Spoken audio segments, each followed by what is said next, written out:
દિશા Modasa high school શાંતિ નિકેતન કહેવાય શાંતિ. આઠમો દાખલો એક્ઝામ્પલ 3.8.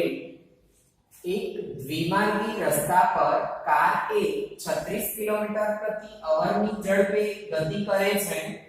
એકબીજાની વિરુદ્ધ દિશામાં 54 કિલોમીટર પ્રતિ અવર જેટલી સમાન ઝડપથી દોડતી કાર બી અને સી કાર એ સુધી પહોંચવાનો પ્રયત્ન કરે છે.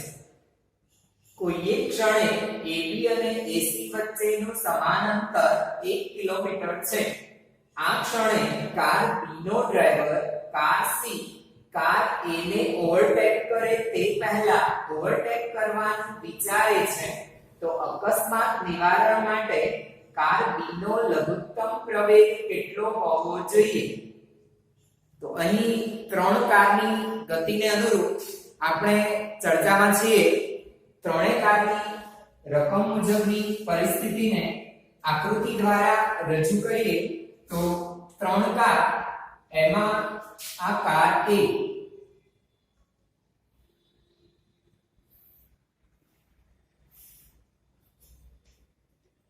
ધારો કે કાર A આ દિશામાં ગતિ કરે છે અને તેનો વેગ va છે. ત્યાર પછી બે કાર B અને C એકબીજાની વિરુદ્ધ દિશામાં ગતિ કરે છે. તો આ છે કાર B. તે vb વેગથી ધારો કે આ દિશામાં ગતિ કરે છે અને કાર C એ તેના કરતા વિરુદ્ધ દિશામાં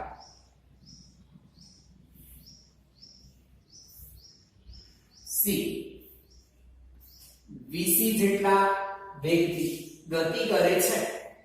તો A અને B ની ગતિની દિશા સમાન, B અને C વિરુદ્ધ દિશાની ગતિ દર્શાવે છે. પ્રારંભમાં KB અને AC અંતર 1 કિલોમીટર આપણને આપેલું છે. આપણો પ્રશ્ન છે કે કાર C કાર A ને ક્રોસ કરે તે પહેલા car B A car A ને ઓવરટેક કરવી છે.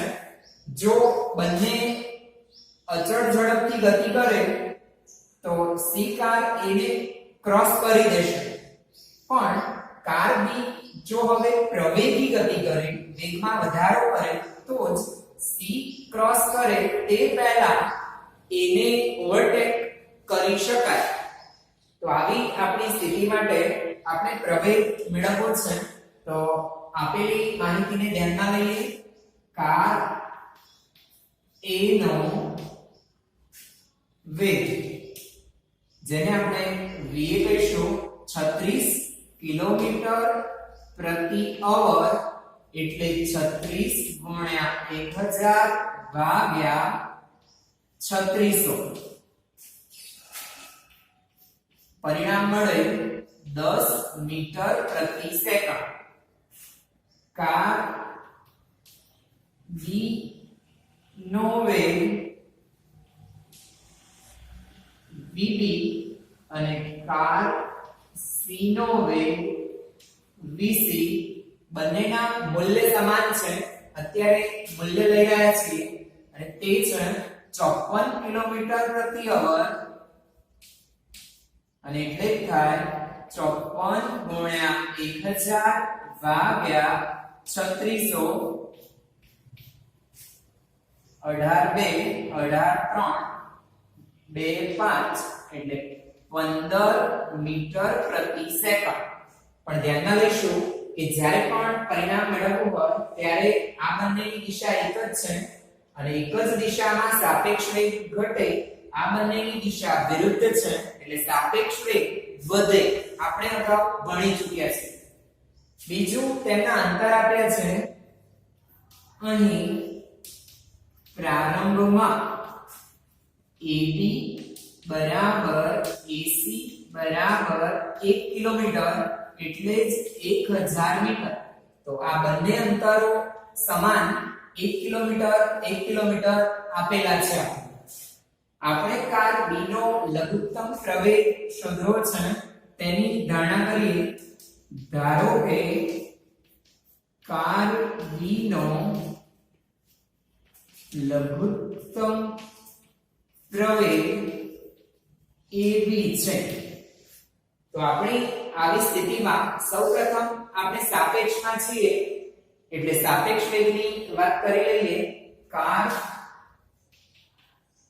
B નો A ની સાપેક્ષમાં વેગ, જેને આપણે VBA ભણી ચૂક્યા. VBA બરાબર VB માઈનસ VA. VB છે 15 અને VA 10 એટલે 5 મીટર પ્રતિ સેકન્ડ. તો કાર B નો A ની સાપેક્ષમાં પ્રારંભમાં વેગ 5 થયો. સાપેક્ષ વેગ ઘટે છે. ગતિની દિશા એક જ હોવાથી સાપેક્ષ વેગ ઘટે છે. કાર C નો A ની સાપેક્ષમાં વેગ, તમે કહી શકો છો કે બંનેની ગતિની દિશા વિરુદ્ધ છે અને વિરુદ્ધ દિશા હોય તો VC માઈનસ VA લઈશું. એટલે કે આ માઈનસ ચિહ્ન આપણા સૂત્રનું છે અને આ બીજું માઈનસ ચિહ્ન તેની દિશાનું સૂચન કરે છે કે C અને A ની ગતિની દિશા વિરુદ્ધ છે. તો VC છે 15 માઈનસ માઈનસ પ્લસ VA છે 10 એટલે 25 મીટર પ્રતિ સેકન્ડ. તો આ બંને કારના A ની સાપેક્ષમાં વેગ મળે. અહીં સમગ્ર ઘટનામાં કાર C અચળ વેગી ગતિ કરે છે એટલે સૌપ્રથમ કાર C ને A સુધી પહોંચતા કેટલો સમય લાગે તેની ગણતરી આપણે કરીશું. તે જ સમયમાં કાર B એ પ્રવેગી અચળ પ્રવેગી ગતિ કરી અને A સુધી પહોંચી જવાનું છે, કાં તો તેના કરતા પહેલા. એટલે આપણે તે જ સમયગાળાને અનુરૂપ અહીં પહોંચવા માટેનો પ્રવેગ, તેને લઘુત્તમ પ્રવેગ AB તરીકે દર્શાવ્યો છે, તે મેળવીશું. તો સૌપ્રથમ કાર C ની અચળ વેગી ગતિ માટે, તો કાર C અચળ વેગી ગતિ કરે છે અને અચળ વેગી ગતિ માટે આપણે અંતર જાણીએ છીએ અને તેને અનુરૂપ આપણે વેગ શોધવો છે. તો અચળ વેગી ગતિ માટે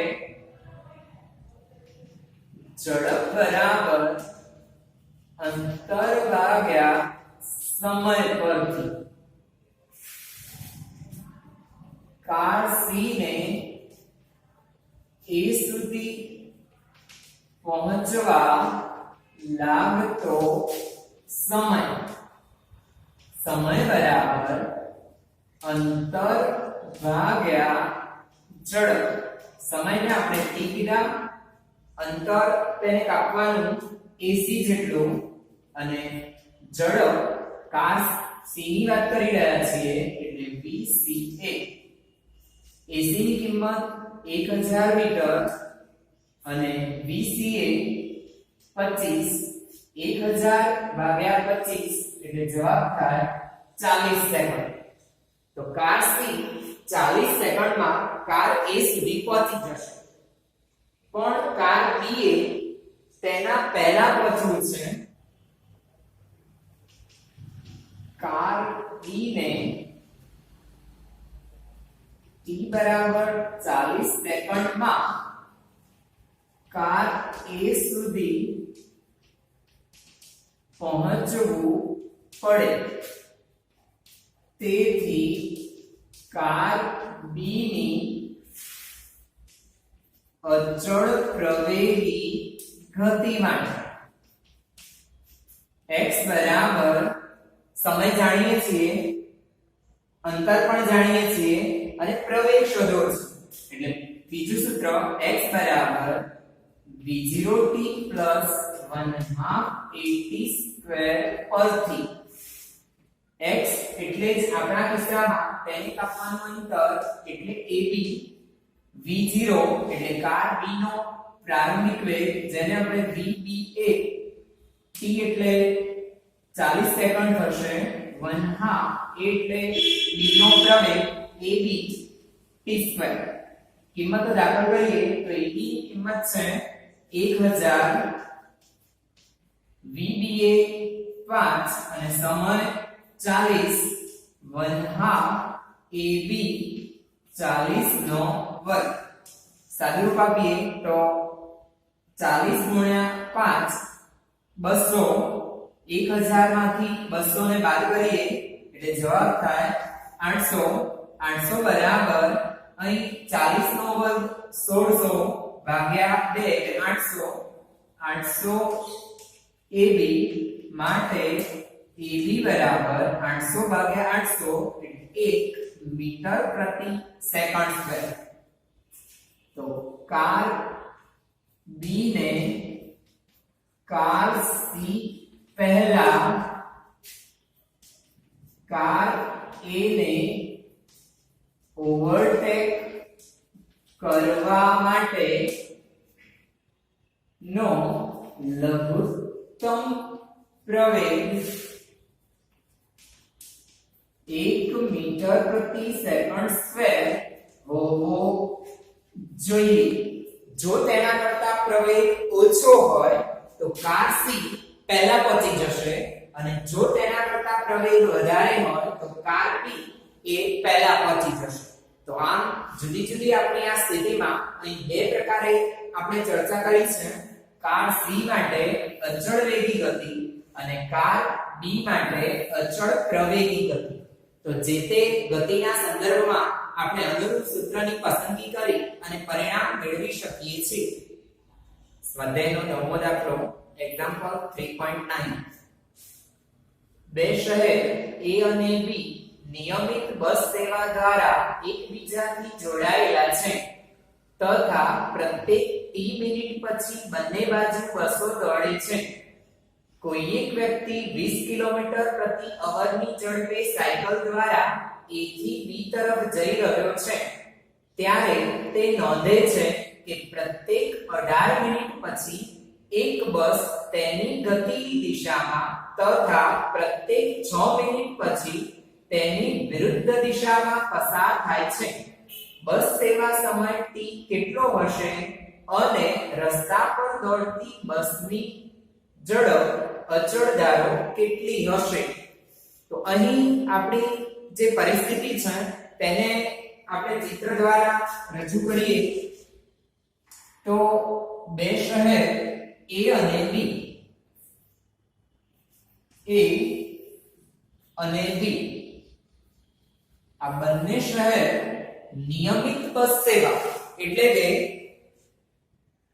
ધારો કે મોડાસા અને અમદાવાદ આ બંને શહેર નિયમિત બસ સેવા દ્વારા જોડાયેલા છે એટલે કે દર t કલાકે દર t મિનિટે મોડાસાથી અમદાવાદ જવા માટે બસ ઉપડે છે અને દર t મિનિટે અમદાવાદથી મોડાસા જવા માટે બસ ઉપડે છે એ બંને શહેરથી ઉપડતી બસ તેના સમય t મિનિટ એટલે દર t મિનિટે નવી બસ મુકાય છે વળી તેની ઝડપ આપણે શોધવી છે બંને સ્થળેથી નીકળતી બસની ઝડપ સમાન છે બીજું કોઈ એક વ્યક્તિ 20 કિલોમીટર પ્રતિ અવરની ઝડપે સાયકલ દ્વારા A થી B તરફ જઈ રહ્યો છે આ A અને B ત્યાંથી આવતી બસની ગતિ અને આ છે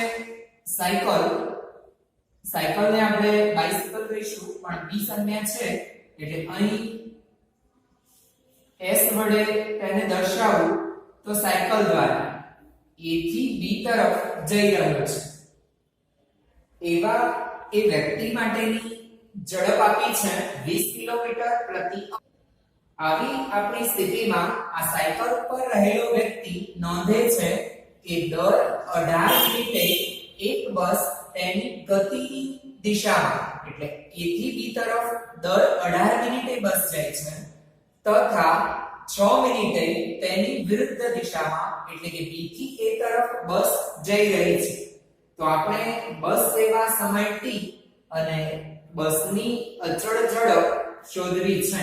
આ બસની ઝડપ v, આ પણ v વડે ધારીશું આપણે, અને સાયકલ સવારની ઝડપ તે છે 20, જેને vs વડે દર્શાવું છું.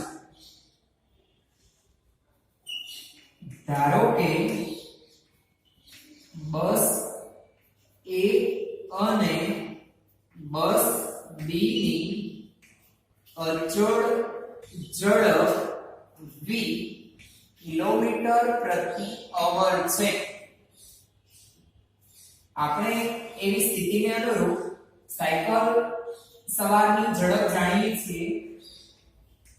સાયકલ સવારની ઝડપ vs આપી છે આપણને 20 કિલોમીટર પ્રતિ અવર. આપણે તેને અનુરૂપ બંને બસની સાપેક્ષ ઝડપ નોંધવી છે. તેથી તેની ગતિની દિશામાં બસ A ની સાયકલની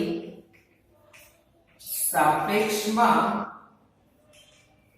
ઝડપ બરાબર, ગતિની દિશા એક જ હોય તો સાપેક્ષ વેગ ઘટે છે v vs, એટલે જ થશે v 20 કિલોમીટર પ્રતિ અવર. 20 કિલોમીટર પ્રતિ અવર માં છે એટલે v ને પણ આપણે કિલોમીટર પ્રતિ અવર માં જ ધાર્યા છે. તો બસ A ની સાયકલની સાપેક્ષમાં ઝડપ થાય છે તથા તેની ગતિની વિરુદ્ધ દિશામાં જતી બસ B ની સાયકલની સાપેક્ષમાં ઝડપ બરાબર, આપણે જાણીએ છીએ વિરુદ્ધ દિશામાં ગતિ થાય તો સાપેક્ષ વેગ વધે છે એટલે v vs v 20 કિલોમીટર પ્રતિ અવર થશે. તો આમ સાયકલની સાપેક્ષમાં A અને B બંને બસની ઝડપ વળી સાયકલની સાપેક્ષમાં બસ સેવા સમય પણ જાણીએ છીએ. સાયકલની સાપેક્ષમાં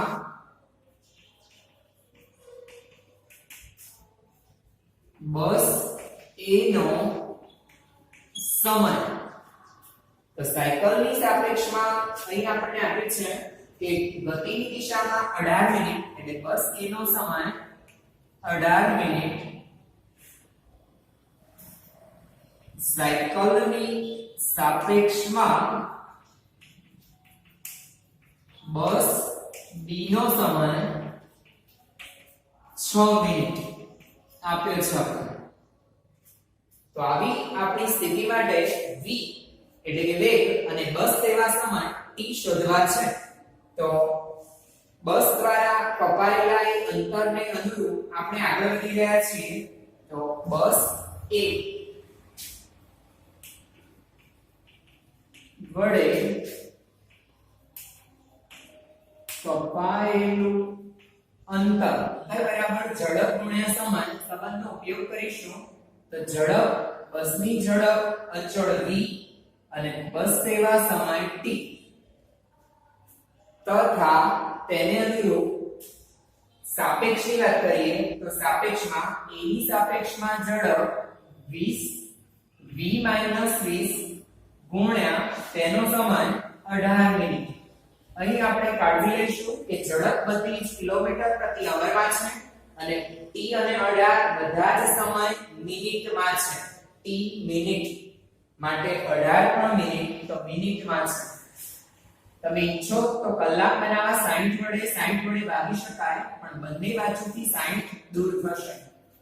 સમીકરણ 1 અને બસ B વડે કપાયેલું અંતર આ જ પ્રમાણે v બસની અચળ ઝડપ v અને બસ સેવા સમય t. એ જ પ્રમાણે સાયકલની સાપેક્ષમાં ઝડપ v + 20 ગુણ્યા સાયકલની સાપેક્ષમાં બસ સેવા સમય 6. સમીકરણ 2.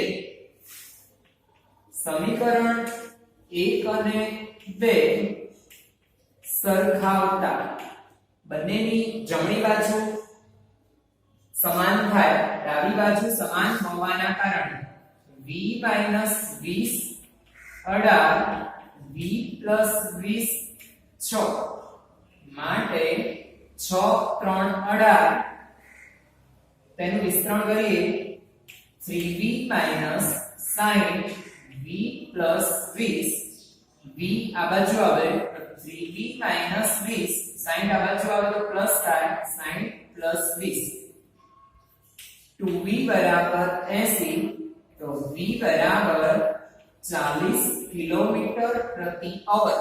તો બસ ની અચળ ઝડપ 40 કિલોમીટર/અવર થશે તથા સમય પણ શોધવો છે.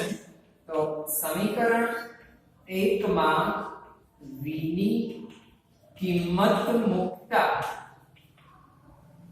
v ના બદલે 40 ગુણ્યા t 40 - 20 ગુણ્યા 18 માટે t બરાબર 20 ગુણ્યા 18 ભાગ્યા 40 20 2 અને અહીં 9 તો 9 મિનિટ. આમ બસની અચળ ઝડપ 40 કિલોમીટર/અવર તથા બસ સેવા સમય 9 મિનિટ હોય. તો અહીં આપણે સાપેક્ષ વેગને ધ્યાનમાં લઈ અને અંતરની ચર્ચા કરી છે અને તેના દ્વારા પરિણામ મેળવ્યું છે.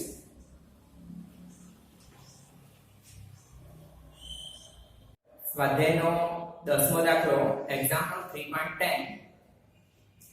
કોઈ એક ખેલાડી 29.4 મીટર પ્રતિ સેકન્ડની પ્રારંભિક ઝડપથી એક દડાને ઉધ્વ દિશામાં ફેંકે છે. તો દડાને ઉપરની તરફ ફેંક્યો છે, તેનો પ્રારંભિક વેગ આપ્યો છે આપણે. એ દડાની ઉધ્વ દિશાની ગતિ દરમિયાન પ્રવેગની દિશા કઈ હશે? તો પહેલા ભાગમાં પ્રવેગની દિશાની આપણે વાત કરવી છે. સૌપ્રથમ દડાનો પ્રારંભિક વેગ v0 29.4 મીટર પ્રતિ સેકન્ડ ઉધ્વ દિશામાં આપ્યો છે. પહેલા ભાગમાં આપણે ઉધ્વ દિશાની દડાની ગતિમાં પ્રવેગની દિશા નક્કી કરવી છે. તો આપણે ચર્ચા કરી ચૂક્યા મુક્ત પતન દરમિયાન કે પદાર્થની ગતિ ઉધ્વ દિશામાં થાય કે અધો દિશામાં, પણ દરેક વખતે તેના પર ગુરુત્વાકર્ષણ બળ, પૃથ્વીનું ગુરુત્વાકર્ષણ બળ અધો દિશામાં લાગે છે. તેથી તેના પ્રવેગની દિશા દરેક વખતે અધો દિશામાં એટલે કે પૃથ્વીના કેન્દ્ર તરફ હોય. દડાની ઉધ્વ દિશાની ગતિ દરમિયાન પ્રવેગ એટલે જ ગુરુત્વ પ્રવેગ હોવાથી તેની દિશા હંમેશા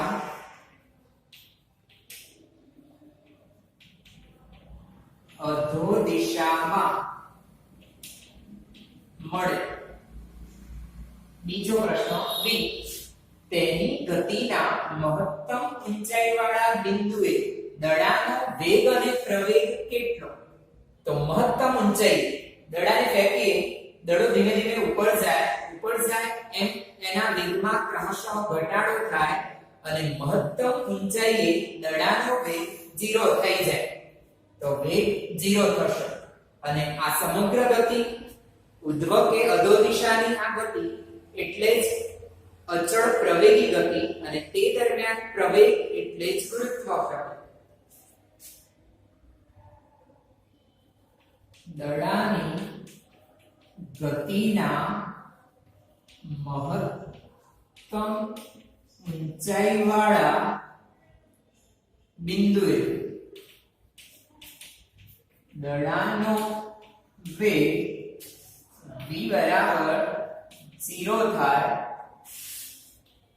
તથા તેનો પ્રવેગ અચળ g જેટલો મળે એટલે a બરાબર g બરાબર 9.8 મીટર પ્રતિ સેકન્ડ.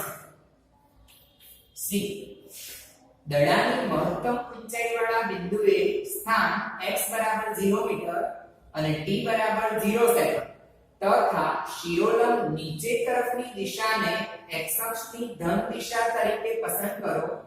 તો આવી સ્થિતિને અનુરૂપ આપણને સમજ આપી છે તો દડાએ અહીંથી ગતિની શરૂઆત કરી છે v0 જેટલા વેગથી અને આ છે તેની મહત્તમ ઊંચાઈનું સ્થાન.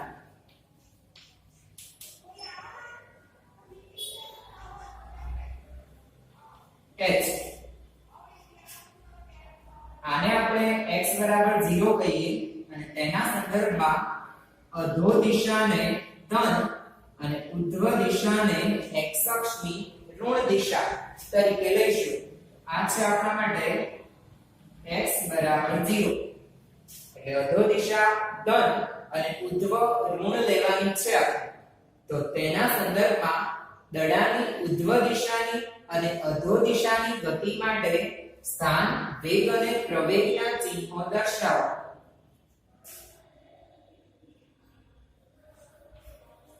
ઉધ્વને ઋણ તથા અધોને ધન લેતા મોટાભાગના દાખલામાં આપણે અધો દિશાને ઋણ અને ઉધ્વને ધન લઈએ છીએ પણ એવું જરૂરી નથી. અહીં તેના કરતા સંજ્ઞા પદ્ધતિ ઉલટી છે તો પણ આપણને પરિણામ મળશે. ધન લેતા દડાની ઉધ્વ દિશાની ગતિ માટે દડાની ઉધ્વ દિશાની ગતિ માટે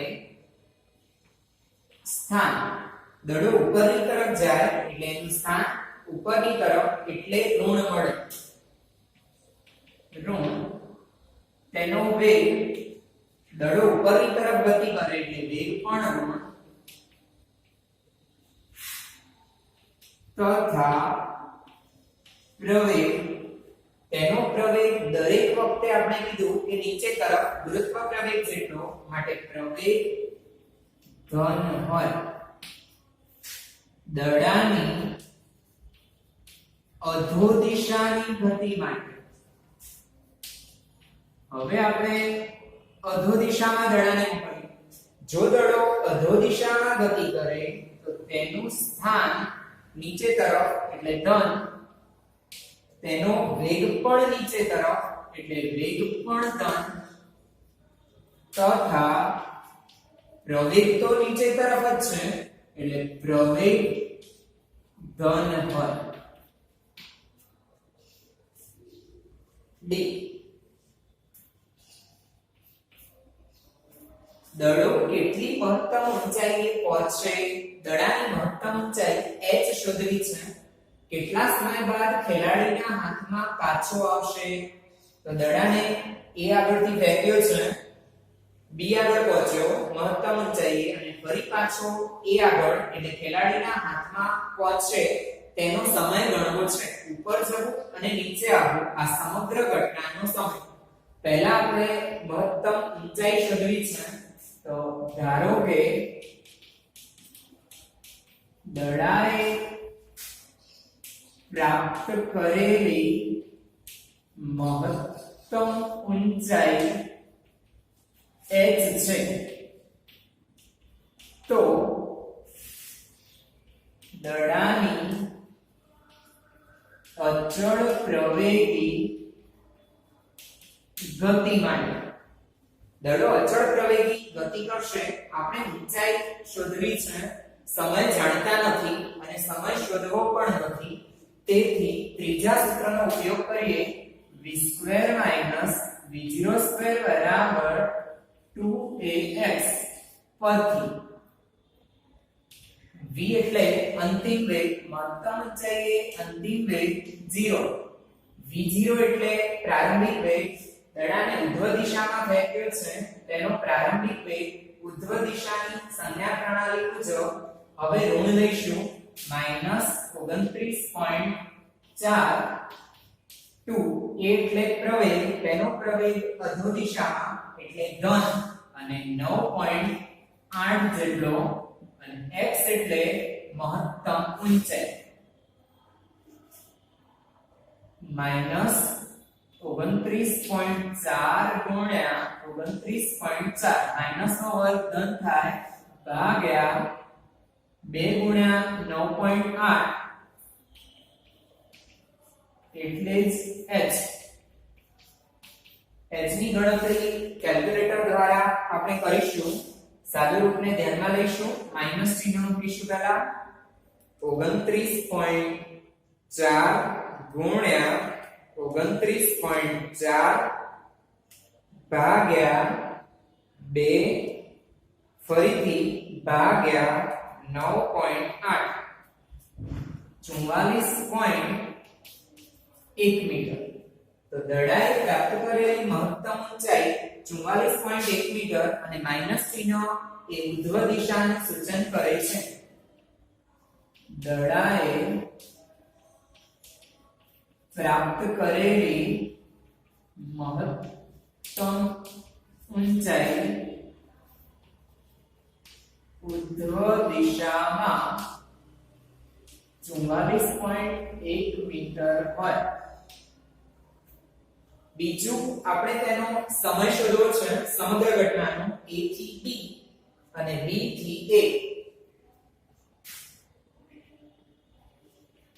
ધારો કે દડાને ખેલાડીના હાથમાં પાછા ફરતા લાગતો કુલ સમય t છે. તો દડાની ABA ગતિ માટે સ્થાનાંતર x, દડો a થી b ગયો અને પાછો a એટલે મૂળ સ્થાને આવ્યો. પ્રારંભિક સ્થાન અને અંતિમ સ્થાન એક જ હોય તો સ્થાનાંતર 0 થાય. તો સ્થાનાંતર x બરાબર 0 હોવાથી અચળ પ્રવેગી ગતિ માટે, તો દડાની તે અચળ પ્રવેગી ગતિમાં સ્થાનાંતર જાણીએ છીએ અને સમય શોધવો છે. x બરાબર v0 થી +1/2 at² પરથી કિંમત મૂકીએ તો સ્થાનાંતર 0, તેનો પ્રારંભિક વેગ ઉર્ધ્વ દિશામાં -29.4 t શોધવાના છે. 1/2 તેનો પ્રવેગ અધો દિશામાં એટલે +9.8 t² માટે બંનેમાંથી t ને કોમન લઈશું અને 0 ભાગ્યા t એટલે 0 થાય. -29.4 +9.8 ભાગ્યા 2 એટલે 4.9 t માટે 4.9 t બરાબર 29.4. t બરાબર પરિણામ મેળવવા 29.4 ભાગ્યા 4.9 જવાબ મળે 6 સેકન્ડ. તો દડાની આ સમગ્ર ગતિ માટે કુલ 6 સેકન્ડનો સમય લાગશે. તો આ પ્રમાણે આપણે મોટાભાગના દાખલા કરતા અહીં વિરુદ્ધ સંજ્ઞા પ્રણાલી લઈને પણ પરિણામ મેળવી શકીએ છીએ. સ્વાધ્યાયનો 18મો દાખલો એક્ઝામ્પલ 3.18 કોઈ એક રાજમાર્ગ પર 30 કિલોમીટર પ્રતિ અવરની ઝડપે દોડતી પોલીસ વાનમાંથી તેની જ દિશામાં 192 કિલોમીટર પ્રતિ અવરની ઝડપે દોડી રહેલી ચોરની કાર પર ગોળી છોડવામાં આવે છે. જો બંદૂકની નળીમાંથી નીકળતી ગોળીની ઝડપ 150 મીટર પ્રતિ સેકન્ડ હોય તો ગોળી ચોરની કારને કઈ ઝડપે અથડાશે? તો અહીં આપણી આ જે ઘટના છે એ ઘટનાને આપણે ધ્યાનમાં લઈએ તો આ પોલીસની વાન જેને આપણે P વડે દર્શાવીએ અને તેનો વેગ vp તરીકે લઈશું. vpg અહીં આ ચોરની કાર જેને ચોરને થી એટલે t વડે દર્શાવીએ તો તેની ઝડપને vtg વડે દર્શાવીશું.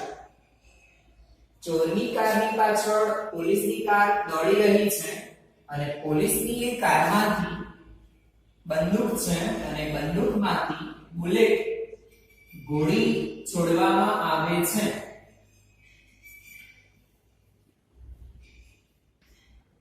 તો બુલેટ B છોડવામાં આવે છે અને એ બુલેટની ઝડપને vb કહીશું પણ તે પોલીસની કારમાંથી છોડવામાં આવે છે એટલે vp કહીશું. તો આપણો પ્રશ્ન છે આ બુલેટ ચોરની કારને કઈ ઝડપે અથડાશે? તો સૌપ્રથમ આપેલી માહિતીને અનુરૂપ આપણે બધાને મીટર પ્રતિ સેકન્ડમાં રૂપાંતરિત કરીએ તો પોલીસ વાન ની જમીનની સાપેક્ષમાં વેગ પોલીસ વાનનો જમીનની સાપેક્ષમાં વેગ જેને આપણે vpg વડે દર્શાવીશું 30 કિલોમીટર પ્રતિ અવર એટલે જ 30 ગુણ્યા 1000 ભાગ્યા 3600. અહીં આપણે સાદા પૂર્ણાંકમાં જ પરિણામ રાખીશું 6 36 ને 6 5 30 અહીં 3 2 6 ને 5 2 10 તો 25/3 મીટર પ્રતિ સેકન્ડ vpg આપણને મળશે. ત્યાર પછી ચોરની કારની ઝડપની આપણે વાત કરવી છે.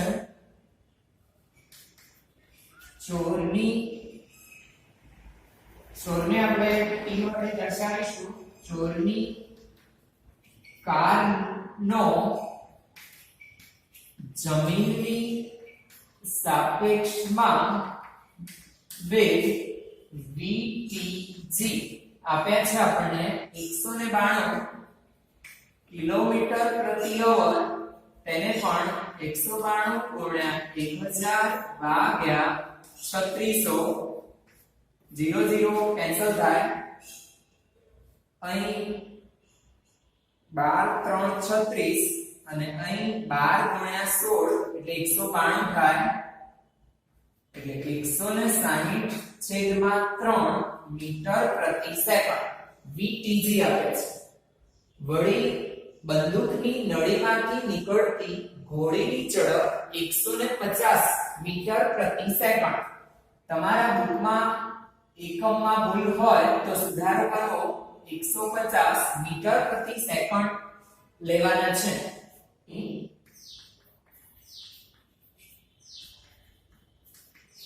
પોલીસ વાનની સાપેક્ષમાં વેગ ગોળીનો પોલીસ વાનની સાપેક્ષમાં વેગ ગોળીને બુલેટ કહીશું અને પોલીસ વાનને p કીધા તો vpp 150 મીટર પ્રતિ સેકન્ડ છે. તો આપણે ચોરની કારની સાપેક્ષમાં ઘોડીની ઝડપ શોધવી છે. ચોરની કારની સાપેક્ષમાં ઘોડીનો વેગ, ઘોડીના વેગને vb અને ચોરની કારની સાપેક્ષમાં એટલે vbt વડે દર્શાવીશું. સૂત્ર ભણી ચૂક્યા. vbt બરાબર vb vt. પણ સંદર્ભ બંનેમાં આપણે મૂકવાના છે અને સંદર્ભમાં vbp જાણીએ છીએ, તેથી બંનેમાં p ને સંદર્ભ તરીકે મૂકીશું. તો vbp vt.